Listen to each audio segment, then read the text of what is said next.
Hi friends, you're watching Faint Signals from Vegan. My name's Trish Roberts.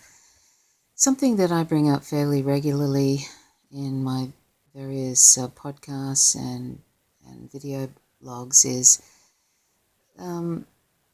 my dismay and concern about, and sometimes disgust, with the lack of interest that many Westerners seem to take in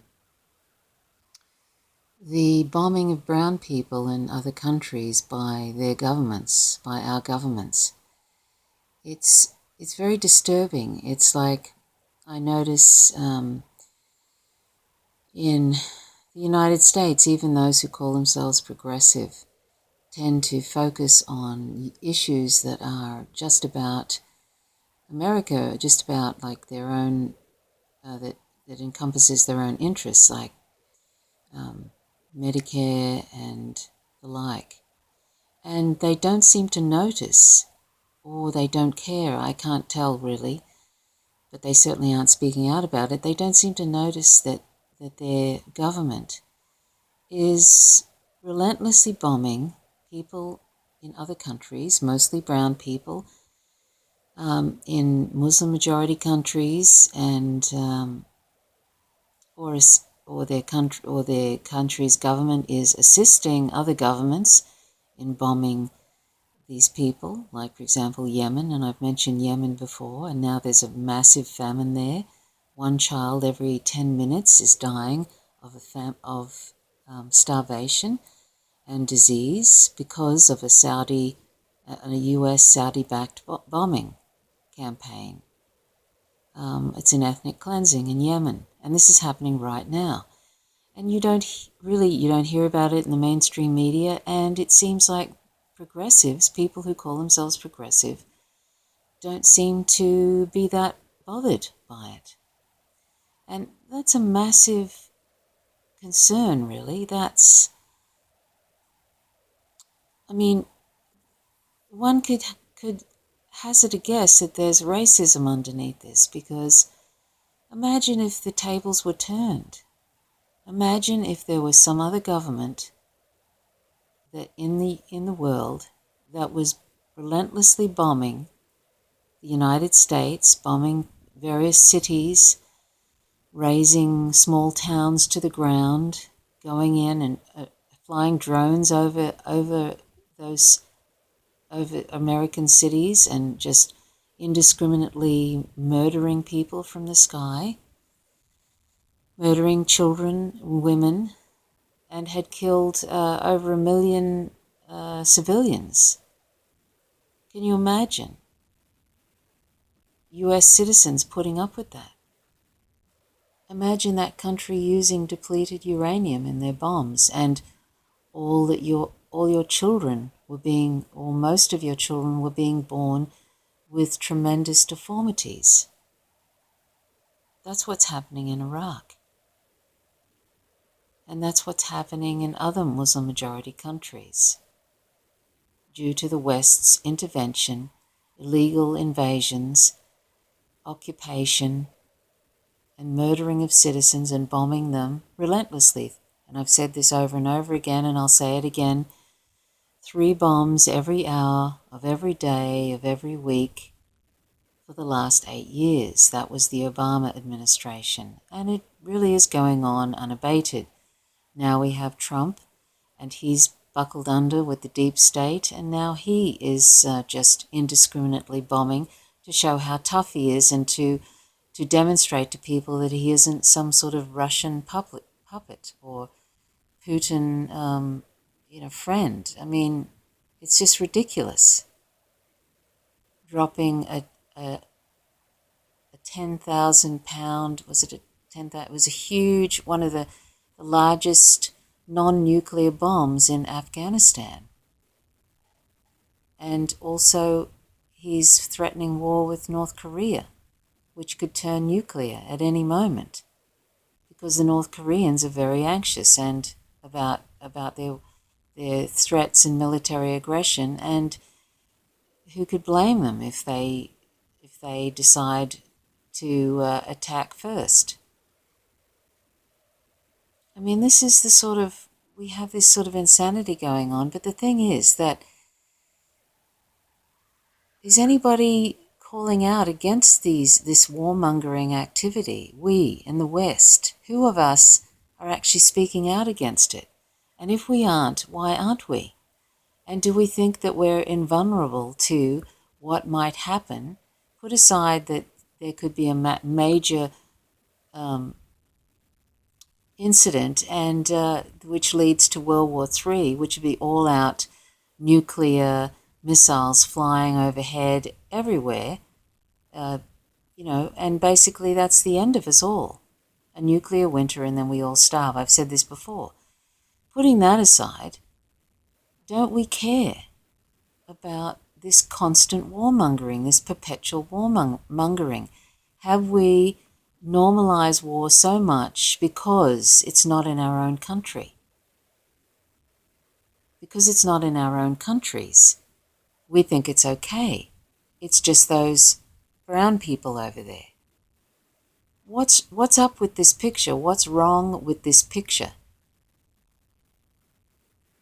I'm kind of, I have to say, I mean, I usually am quite calm in these videos, and I try not to get, I try to present them in a sort of a fairly calm way, but if I truly showed how disgusted I was, I'd probably be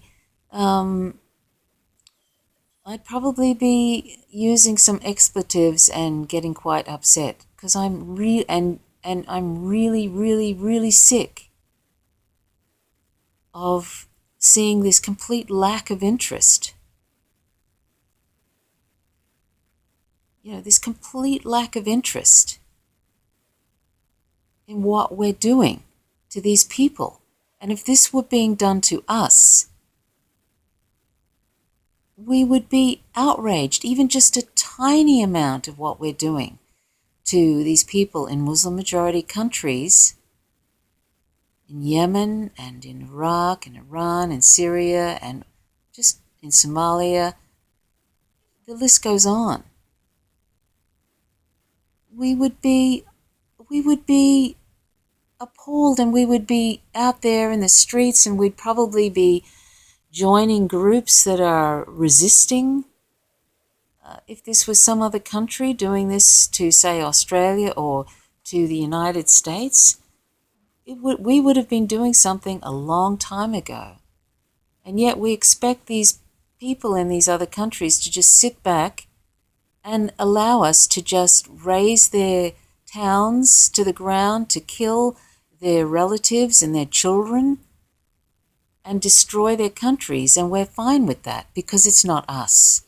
We've otherized them to the point, and our corporate media have otherized them to the point that we don't give a shit.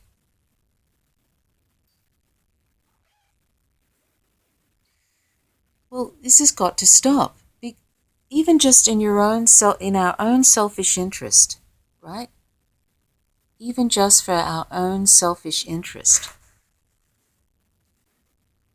we should care, because this is going to come back to us for certain, and it already is. It is going to come back to roost, so to speak.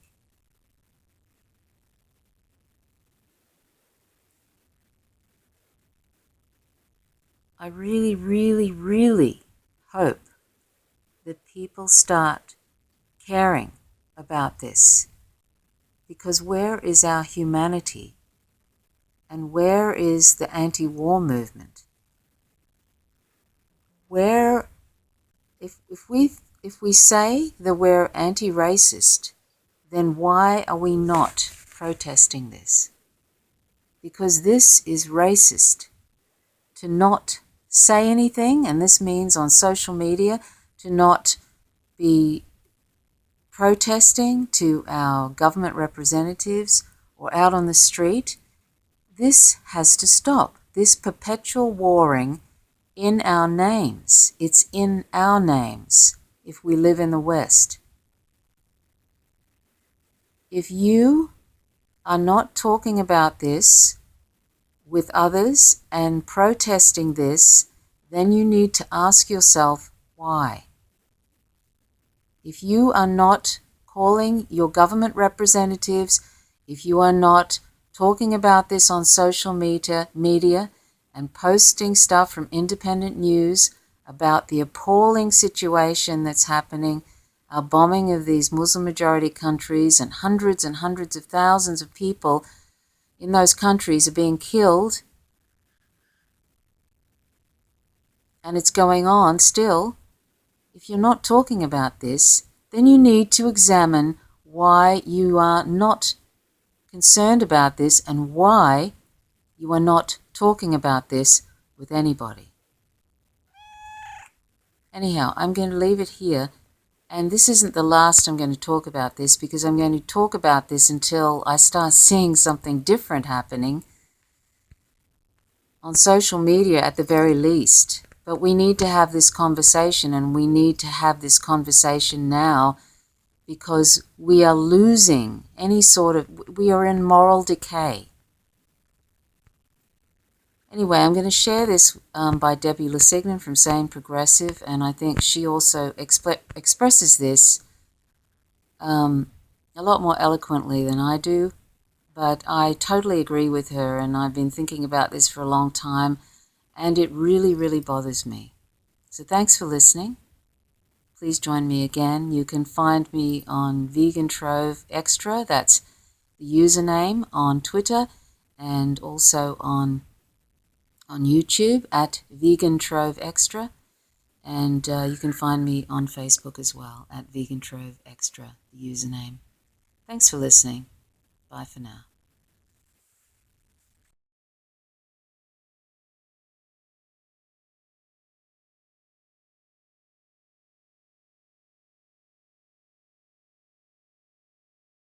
So that's good. Maybe people are waking up to the reality of what might come if they're starting to search nuclear war, World War III. And maybe that reality will finally get people to stop pretending that we can go along with this empire that our country has become and take no responsibility for it. Because in the grief of what I'm witnessing all around me this week, it's just reminding me of the suffering that we are putting on other people. Unnecessary suffering. So cavalier and brutal and casual with other people's lives. And the American people, in our ignorance, our indifference, our hubris, our isolation, whatever it is that individually keeps people's eyes closed to this, or the pain of looking at the process, that can no longer serve as an excuse. We have got to start really rejecting the premise of this empire and the premise of what we're doing. And we have to reject it. Anyone who is doing war propaganda, anyone who is lying to start a war, anyone who is elevating the propaganda of the war state, anyone who is voting for individuals who want to advance this, James Mattis, anyone who is elevating people who are literally advancing policies they're killing people on a daily basis for no reason. There is no protection in this. It's not for national security. It's made us less safe. It's made us less safe. And we, you know, it's stunning to me when you really think about it. Think about it. You have to explain to people. You have to explain to them why we can't support politicians who act as agents of unnecessary war. You have to explain why that's a deal breaker. You have to explain why you can't just have good domestic policy. You have to have both. People, well, that's okay. How brainwashed the media has made us. How brainwashed our education system has made us. How brainwashed we have become that we think that our government contriving and our politicians contriving in ways to sell war on lies is somehow some kind of acceptable compromise? What does that say about us as a people? It speaks to us as a people who have no empathy.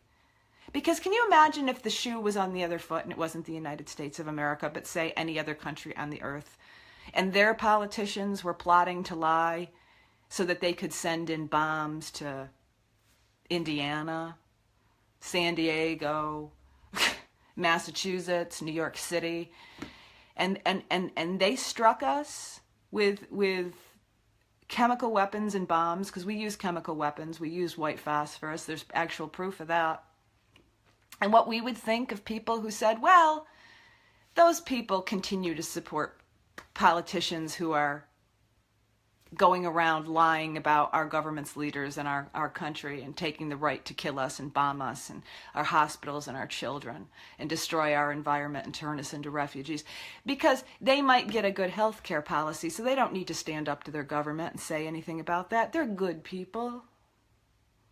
The fact that we don't have that basic empathy, the fact that you even have to explain it, that we have to explain this, that we can't look at any politician, I don't care if it's Bernie Sanders lying about the Russia threat, which is being used to create the new enemy and active war and the new normal that is the foundation. I don't care if it's Lindsey Graham. I don't care if it's John McCain. I don't care if it's Dick Cheney or Jeanne Shaheen. I don't care who does that. Anyone who lies to advance unnecessary war is no one that we can support. That's not radical. That's not pie in the sky. That's not expecting some dreamlike perfection. Perfect. Yeah, I mean, the things that we think are acceptable compromise, deceit to kill people, to manufacture ongoing deceit and kill people. We have been in Afghanistan for 16 years. Now, I think 9/11 was a false flag. But even people who go along with the official story, it has been shown that the hijackers were from Saudi Arabia. They weren't from Afghanistan at all. But Saudi Arabia, we are arming right now, as as we speak right here, they're arming Saudi Arabia with white phosphorus, which is being used in Yemen. And the Yemen military officials are reporting that our white phosphorus is burning the skin off people alive. But we're so abhorred by chemical weapons that we actually plant on the people to frame Assad. And the UN inspector said it wasn't the United States it wasn't Assad last time. It was the United States armed rebels. And the territory controlled that the United States is trying to aid and protect is controlled by Al-Qaeda, who we armed and sponsored, which is why Tulsi Gabbard and several other Republican politicians, I'm sorry, I can't think of you can fill it in for me, are sponsoring bills so that we have to, it's already against the law, but they have to introduce legislation so we stop funding and arming terrorists with white phosphorus and chemicals and money and munitions and bombs. And it's all being done on lies. None of this has made the world safer. It has made the world so unsafe. The United States is the biggest threat to national security in the world. So, as I'm in the midst of my own grief with David's mother and my grandmother and my beautiful puppy who I've had for almost 15 years, burying her this morning. I'm in my own grief, and in that I know how privileged I am, because nobody bombed us. David's mother was surrounded by her family, and she died at an old age, and she transitioned, and everybody's sad because everybody's sad when their mom dies, and of course everybody's sad. And my grandmother, I said goodbye, and it was really heart-wrenching, but she's surrounded by her family. And my dog, same thing. She died surrounded. There was no violence. Nobody took anything with me, and my heart is still broken. And I can think of what it would mean to have these deaths in the context of the trauma of bombs and the trauma of looking overhead, waiting to see if your house is going to be house is going to be destroyed. The lack of empathy we have as a people, and the fact that we allow this, and we have allowed this for a very, very, very long time. Somebody said to me yesterday when I said, we were the ones who dropped that 11-ton bomb, and they said, don't say we, it's them. I said, where, really? Is it them? Because how many Americans have, as far as I can see, the majority of Americans have shut that reality off. It's not even real to them. And those are there's always a few people. There's a few people of good consciousness who speak out and try to stop it, but the vast majority of Americans don't care. And worse than the indifference. Worse than the indifference is what we are seeing with this bloodlust. It's bloodlust by the politicians and the psychopathic leads of this and the war think tanks of this. When we're talking about this, people are, I see a lot of progressive commentators, and they're doing good coverage. They're giving excellent counter information. Very pleased to see the counter information coming out from real progressives and Jimmy Dore and some of the other people. But there is no logic to lies, and it is justification of a psychopathic sickness and illness and bloodlust we are seeing. And you see, how many people have you seen on threads saying, let's bomb them off the face of the earth? And I've been facing that since I was an activist back when I was in my 20s for the first Iraq war, when I was old enough to start understanding how the world works. And that's when I came of age, Iraq War I. And I remember going and trying to do education, and I was actually going into bars because there were big crowds and open mics. And I had so many people say, bomb them off the fucking face of the earth. That's what they were saying. No empathy, no empathy, no thought. The othering that they have been successful in accomplishing. Just unreal. Just like those people aren't real. Those aren't people. You have to think those aren't people. You have to think, and that's what our media has done. The reason that many people, some people are just indifferent and are turned off to it, but many people who go along with this, it's the ultimate racism. They're not actually human beings. They are barbarians, even though we're the ones doing what we accuse them of. It's really twisted. But it's because of the brainwashing that we have seen, for years. Just the footage, this very inflammatory footage of very stereotypical people with brown skin in, robe garb and sometimes burning American flags. Well, yeah, sometimes they're burning American flags because we just toasted their entire village and decimated their entire families and towns. Yes, maybe they might burn an American flag. But no empathy for that, because we're the good guys. It's we're not the good guys. So yeah, I know. I'm just talking about recent history, but you guys are right. We can go back to the barbarism of how the country was started and us stealing land that didn't belong to us, and then killing Native American indigenous people and pretending they were the threats to us and they were the bad guys, as every cliche Western movies of the 50s ever, propped up. We can go back a really long time. And ultimately that expands to the bigger point. This is about, are we going to be evolved as human beings? Are we ever going to evolve for human beings?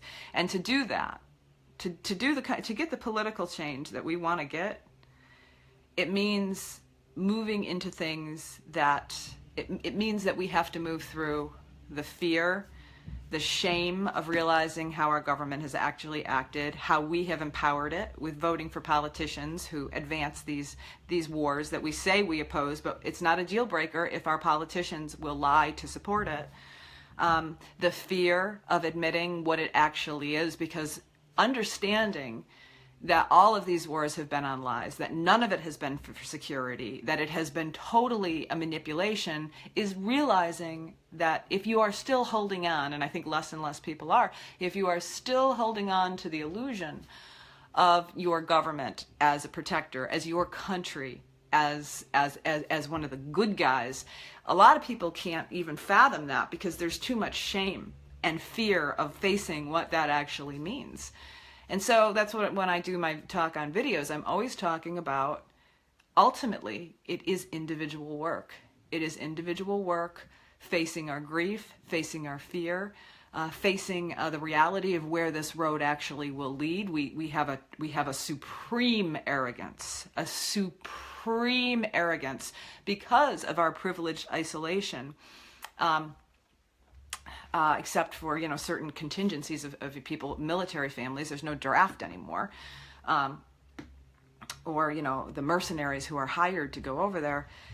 The American people have really been isolated by the reality of war. And that is one of the reasons we are so cavalier with the way we inflict it upon other people. And always thinking we are so powerful that there is never going to be any rebound consequences to us. And that is very naive. It's not true. Empires always, 100% of the time, fall, and they always fall. They always fall because of the hubris and their military overreach. Go study how Rome fell. Go study how Rome fell. We're in the process right now. And you know, China is not going to keep putting up with this. Russia isn't going to keep putting up with this. Other countries around the world are starting to speak out. People do not like being bullied. People do not like being threatened. People do not like being blackmailed. And though our government, as Julian Assange has said, the people who really interfere with the elections are the United States, who have interfered with 51 elections around the world. And why do they do that? The United States knows that the people of these countries do not want to be bullied and intimidated and pillaged and bombed by the United States of America. So why do we need to interfere with 51 countries' other elections? And this is all documented. WikiLeaks, 100% accuracy, which is why the CIA demon was spitting yesterday. It's because they need to install leadership that is in alignment with us. So not only do they commit fraudulent elections here, they do it around the globe, unlike what Mr. Sanders said in his most recent interview with Wolf Blitzer, where he had it the other way around.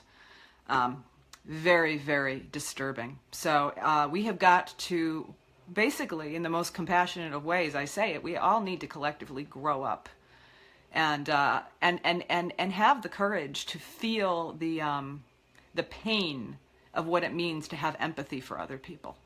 Because this hardened indifference and our inability to feel compassion and empathy for other people is ultimately going to not only destroy any real ability to live ourselves, because when you shut that off, you don't have that.